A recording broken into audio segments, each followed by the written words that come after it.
वहाँ के लोग बहुत गरीब थे और गर्मी की वजह से वहाँ का तापमान भी बहुत था, जिसकी वजह से लोग बहुत बीमार पड़ रहे थे।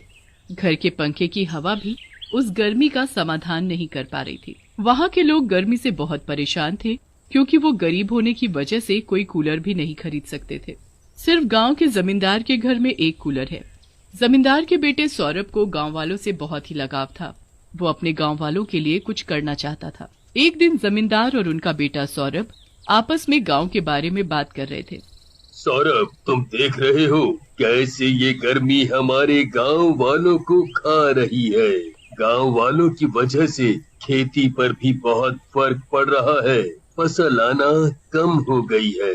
हाँ पापा, गांव वाले गर्मी की वजह से बहुत ही परेशान हैं। गर्मी से गांव वालों को बीमारियां भी हो रही हैं। ये सब ग्लोबल वार्मिंग की वजह से है। ग्लोबल वार्मिंग का तो मैं कुछ कर नहीं सकता, लेकिन अगर ऐसा ही चलता रहा तो उनके लिए इस गांव में रहना ही बहुत मुश्किल हो जाएगा। मुझे इन लोगों के लिए कुछ ना कुछ तो करना पड़ेगा। देखो बेटा, मैं चाहता हूँ कि तुम बहुत पढ़ो और इस गांव के लिए कुछ करो ताकि सब इस समस्या से निकल पाए। आप चिंता ना करें पापा, आप और गांव वाले जैसा चाहते हैं वैसा ही होगा। सौरभ कुछ सालों बाद अपनी पढ़ाई शहर से पूरी करके आ जाता है। पापा, अब मैं एक बिजनेस खड़ा करना चाहता हूँ। बेटा, बिजनेस खड़ा करने में कोई बुराई तो नहीं है, लेकिन तुम ये तो बताओ कि बिजनेस किस चीज का करना चाहते हो? पापा, मैं कूलर का बिजनेस शुरू करना चाहता हूँ। बहुत बहुत बढ़िया सुझाव है ये बेटा। तुमने बढ़िया सोचा है इस बारे में। मैं तो कहता हूँ बिजनेस शुरू करने की तैयारी तुम कल से ही क्यों नहीं शुरू कर देते? जी पापा, मैं कल से ही सब तैयारी शुरू कर देता हूँ। सौरभ अपना कूलर का बिजनेस शुरू कर देता है। सौरभ की कूलर बनाने वाली फैक्ट्री गांव में ही होती है। वो अपने बिजनेस से मैन्युफैक्चर किए हुए कूलर को गांव वालों को बहुत ही सस्ते दामों में बेचता था, जिससे गांव वालों को बहुत मदद होती थी। सभी गांव वाले सौरभ के इस काम से बहुत खुश थे और उसकी इज्जत करने लगे थे।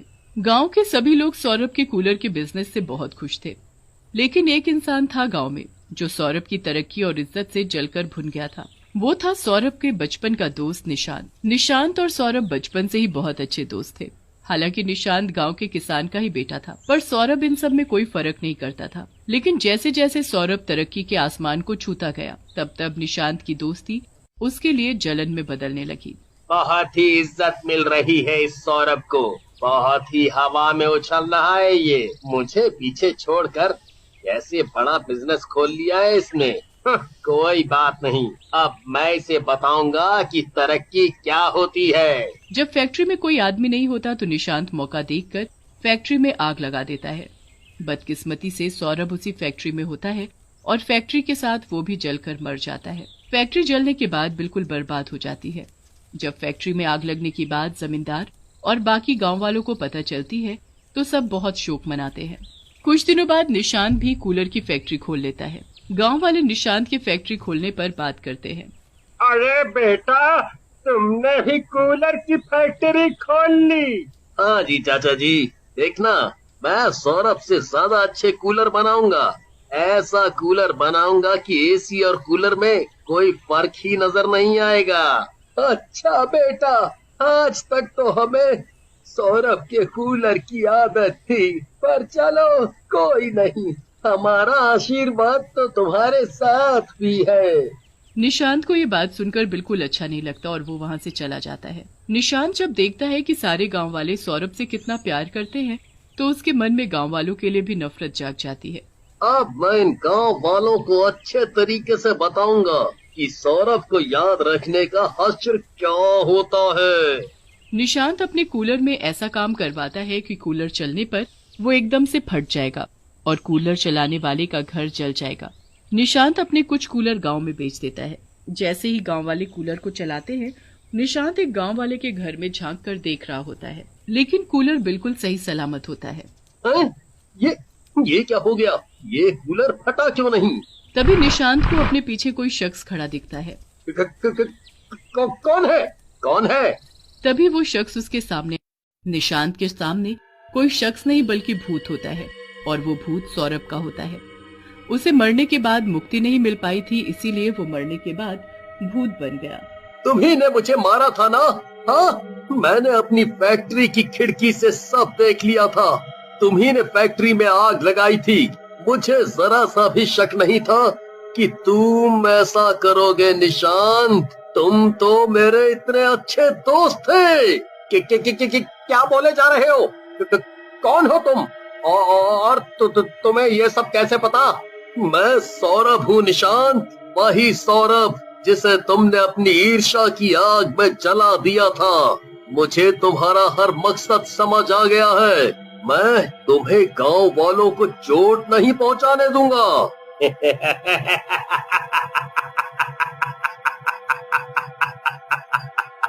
तुम बचाओगे गांव वालों को?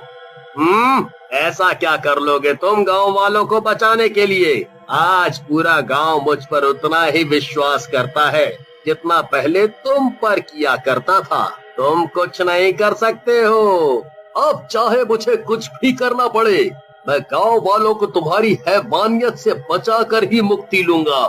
फिर अगले दिन से जब भी किसी गांव वाले ने कूलर चलाने की कोशिश की, तब उनको कूलर के अंदर से डरावनी आवाज सुनाई देने लगती है, क्योंकि उसके अंदर वो भूत घुस जाता है। कूलर मत चलाना, कूलर चलाना मना है। अगर तुमने कूलर चलाया तो मैं तुम्हें मार दूंगा। अरे अरे, ये क्या हो गया? कूलर में से ये अजीब सी आवाज क्यों आ रही है? क्या करूं?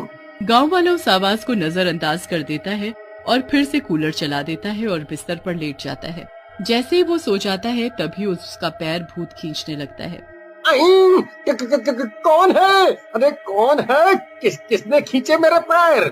कमाल है, इस घर में तो सिर्फ मैं ही अकेला रहता हूँ, फिर भी ऐसा क्यों लग रहा है जैसे यहाँ मेरे अलावा भी कोई है। फिर एकदम से उसके सामने भूत आ जाता है और वो डर कर बेहोश हो जाता है। जब वो सुबह उठता है तो देखता है कि उसके घर से कूलर गायब है और दीवार पर बड़ा बड़ा लिखा हुआ है, कूलर चलाना मना है। वो डरता डरता जमींदार को सब बताने चला जाता है। जमींदार बाबू, जमींदार बाबू, हमारे गांव में भूत है। कैसी बातें कर रहे हो? सब साफ साफ बोलो। गांव वाला जमींदार को सब बातें बता देता है। क्या बकवास कर रहे हो? पागल तो नहीं हो गए हो? रात को गहरी नींद की वजह से तुम्हें वहम हो गया होगा। गांव वाला अपने घर वापस जा ही रहा होता है कि तभी 10-15 गांव वाले एक साथ जमींदार से मिलने आ रहे होते हैं। ये इतने सारे गांव वाले क्यों आ रहे हैं? क्या हो गया? और सब इतने परेशान क्यों नजर आ रहे हैं? जमींदार बाबू, जमींदार बाबू, हमारे गांव में भूत है। जल्दी ही कुछ करें वरना वो भूत हम सबको खा जाएगा। जमींदार को अब ये बात थोड़ी गंभीर लगती है। जमींदार तांत्रिक को गांव में ले आता है। बताइए, कहाँ से समस्या शुरू हुई थी भूत की?